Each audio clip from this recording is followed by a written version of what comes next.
Good morning, all you Hexkins, and what a morning it is. What did you guys do to the price last night, eh? Hmm, very, very good stuff. Yeah, look at where we're at. This is the uni swap chart. Um, 2 pennies and what? 3 thousandths. 2 pennies and 3 thousandths. Um, Yeah, and this is obviously the infamous hexologist vision. Um, he was calling for $2 by what? December 31st, right? It's $2. 201, I think it was on his little postie. But I just brought it forward to the summertime because why the fuck not? Yeah. So just drew a simple curve, and I haven't touched this. Put a 2 penny little price level, and also added a moving average just for funsies. And look at this moving average; it's actually pretty helpful. You know, kind of touched this arc, create a double bottom, and it's kind of been tracking this curve line. And I just added this 18 average just before it got on. So yeah, maybe put that on your charts, not a 20, not a 50, not a 200, but or 10. Just try a 18, play around with it. Maybe 17 will be even tighter, or 16 or whatever, or a 20. But I got the number 18 from actually futures traders. So, because as you know, on stocks, there's a 20-50 moving average that people watch. But in futures, because it's of the extended hours, he advised to do at 18. So I've always kind of just in the back of my mind plotted at 18 first. So here we go. Look how it's performed. And obviously, crypto is a bit more traded in futures, so it could very well be a 16 that's better suited for crypto. Who knows? I'm not going to play around with it. I'm going to stick with the 18. But yeah, let's dig around on Nomics. I've got Nomics loaded up. Nice little tick up as I speak. So this is all the data I use for my 10,000X chart, the pink one that you see I post every so often. And I tweeted earlier this morning, a couple of hours ago, that we did 77X, and that was off the high of today. So that's why I said we've got to wait till tomorrow for that to confirm it my data that I'm tracking, right? And that will be the all-time low. We can go back to last year. So the very last, the all-time low, which I believe was January the 6th. Yeah, this was the low, the all-time low, right?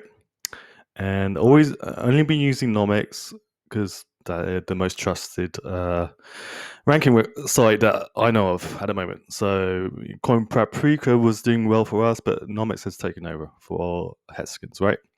So look how many zeros there were. 1, 2, 3, 4. Is it 4? Yeah, 4 zeros. And it's 2908. So if you guys want to do the math beside me, I'm not going to do it. You can do some work for the change. So we go to today's high. There's only 1 0. So 3 zeros have been eliminated. And on that pink chart that I sometimes bring up, 29 cents is 10,000x. You can confirm this yourself, but that's what I've been working off. And if I'm wrong, let me know. I have no ego whatsoever. All right. So Daily closes. We have closed for the first time above 2 pennies. So my 2 cent April target has been met. Well done, you guys. It's all you guys buying. Because I'm taking some profits along the way. I've kind of done accumulating. I'm letting the contract do its thing and letting the market forces push the price up. So um, eventually, later this summer, I hope to bring on new people to X, but I need to do some work before I can do that, right? So like proper work, not just giving out like little shills and retweets. I want to do some research and compile it so I can present it properly, right? I want to get some real money on board, like millionaires kind of status. Um, so back to the chart. Let me take a sip of coffee. It's 9:32 in the morning here. So yeah, the good advantage of being in England and London time is I'm talking to the Asians right now. They're awake. I believe it's how many hours ahead are they? Are they like 10 hours ahead? So probably 7 in the evening for you guys, and Aussies, I believe it's an hour extra, maybe 11 hours. So yeah, they'll be chugging a few brews, I imagine, right now, and celebrating this great price performance. So yeah, let me hold on. Let me grab some coffee.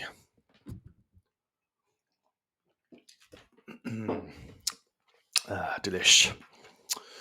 Right. What can we say more about this chart? Let's see. We can take out this now. All right. Let's clean it up. Let's put it on a 4 hour. Let's see if we can deduce anything from it. Oh, look at these contacts. Bang, bang, bang. Again, this is I do this chart in like 10 seconds. There's no rocket science to this shit. And I'm not a technical analyst. I'm not a researcher. I don't work on Wall Street. Never worked in London in the city. It is all just armchair stuff I'm doing here. So you can do this too. And okay, so we got a running consolidation that's been popping up across the crypto markets, right? I think you can see from other charts. Oh, bloody hell. Trading view again. There we go. Just freaking. Yeah, just trying to grab those tops. Oh, shit. Look at it go again. Oh, my God. Let's see. That'll do. That's close enough. There we go. So we've got a running consolidation pennant. It's an up flag, right?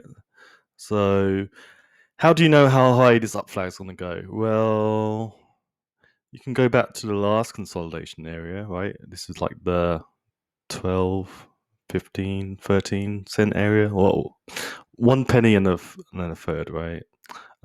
So you can just get an info line. You see what I'm fighting here? Okay, just draw a little flagpole, right? That's that. And we can add it to the breakout point here. Okay, 2.6 of a penny. So yeah, remember yesterday I was comparing HEX to BTC. That's where we're going right now, right? That's good. It's good enough. And then obviously you probably can expect some sort of pullback. And if it hits this curve, I don't know, elliptical curve line, I don't know what you even call it. If it hits that again, it's like, we're tagging it so many times that this could well do what Hexo envisioned. Amazing stuff. Let me grab another sip of coffee. Right. So let's zoom in a little more. No, actually, let's go back to the daily. Because I don't really like looking at charts too zoomed in on the too short time frame. I think it just kind of adds noise and confusion, right? But let's go through some indicators because I don't really like indicators, but not to trade with, not to make decisions of, because ultimately they will screw you over, in my experience. But these are few that I do kind of have noticed are quite useful, right? Got my momentum structure. That's the Michael Oliver, and Michael Wang, the great guy, Chinese guy, I believe. He managed to code it up. So I think I've tagged him a couple of times in Twitter to as a thank you, because it's really good. But so the Bitcoin COT, that's the commitment of traders. I believe that's BitMEX or ShipMEX, as I like to call it, data. So it's open interest, buyers and sellers. So doesn't apply to us. And I don't really know, people still trade on ShipMEX. You have to let me know. I don't really care. But I think everything's moved to Binance, right? But Bollinger Bands, yeah, these are good because they can kind of predict. Well, they show low volatility periods, and that's when you want to be positioning yourself for a move.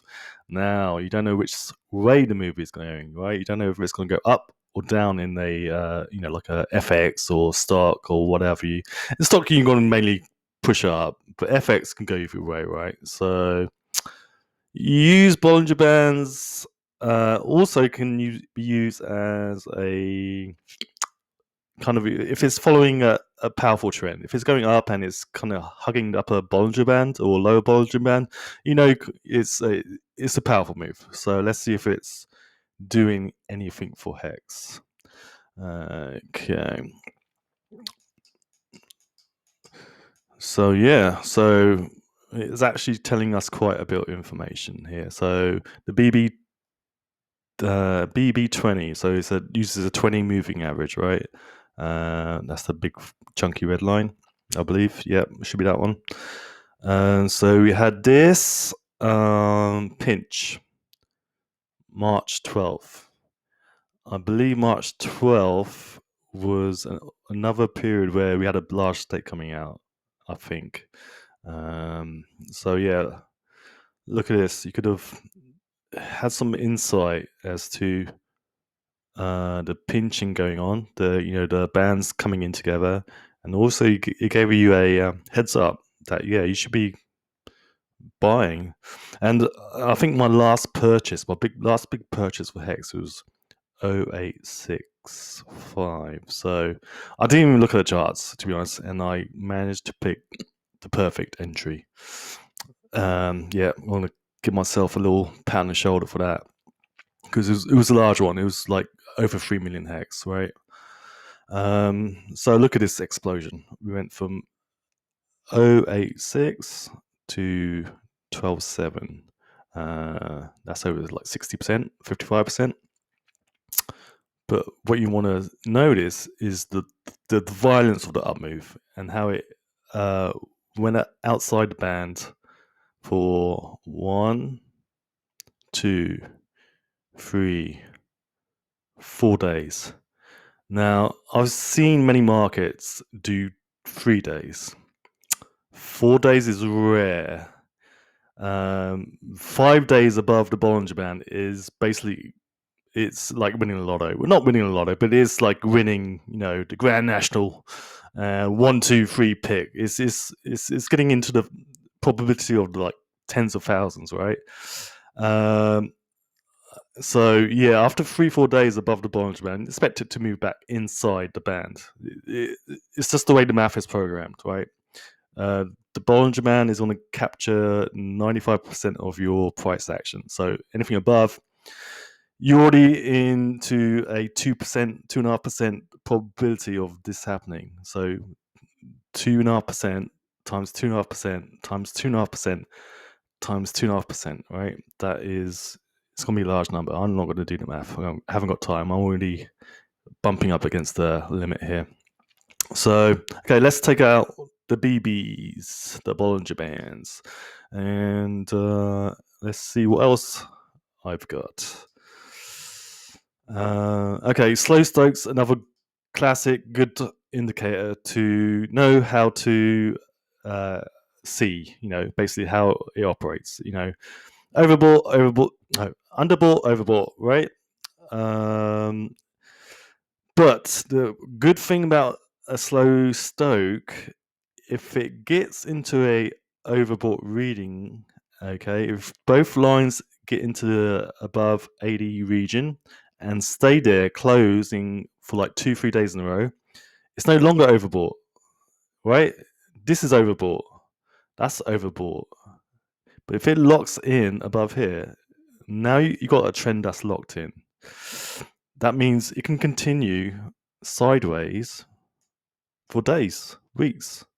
And if you pull up a tech stock chart and put on a slow stoke, you will see this happen often, right? It will just stay locked in, and your price will just keep on meritting up. So what we got on the hex slow stoke, we've got one day where this is overbought, right? Got two readings, 82 and 77. And today we are under, so we're again overbought. What you want to see today is price continue to push up, and these two lines close above 80. So that will have one day with potential locking in the uptrend. So it'll be today, 8 and the 10th. Wait, 7, 8, 9. You want to see these above 80, right? That would be great. If not, then we're going to go push back down, because now we've got some divergence developing, right? You've got this move here, having more momentum it seems than this one. We'll check the momentum indicator in a bit. Again, I'm running out of time. So you may see that pullback I was talking about yesterday to, I believe it was the 1800 level around here. Again, it's looking like a playbook that I envisioned, or Hexo envisioned, right? This is good stuff. So let's take this off, the slow stokes, and let's see what else we got. Let me take another sip. Got 2 minutes left, basically. All right, hold on. Okay, what other things can we look at? Historical volatility, that's pretty good.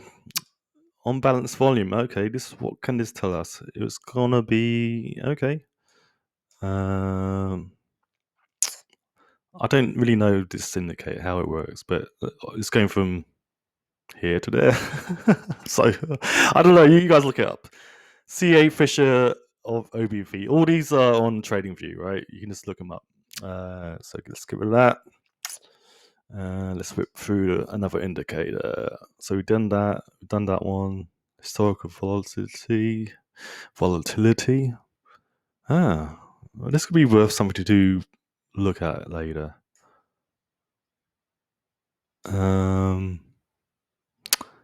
Yeah, I don't know if this is high and that's low volatility. I don't know. Again, let's see. This is low, and we got upward volatility and upward price. Yes, low. We had a big spike here. I guess that's shown there. Low. That's a big spike. Okay, so yeah, it is giving you information. So you could possibly draw like a baseline around here, right? Or around here, whatever makes sense to you, and kind of use that as a guide. Okay, I've got 1 minute left. Hold on. Let's see what else we got. We've done that. We've got a moving average. Let's look at the momentum structure. This will be good. This is one I know more, right? Okay, we're positive. Green, green, green. All systems go. And let's look at the HIP BTC chart. So here we go on the HIP BTC chart. We can see we've been above it. This line, you see what I'm talking about, this line level here, pre-big payday, New Year's Eve. So there's room for us to go even higher. And if we get rid of that, this is the chart. It's working out well. And my countdown is going. So with that, I will talk to you later. All right. Peace.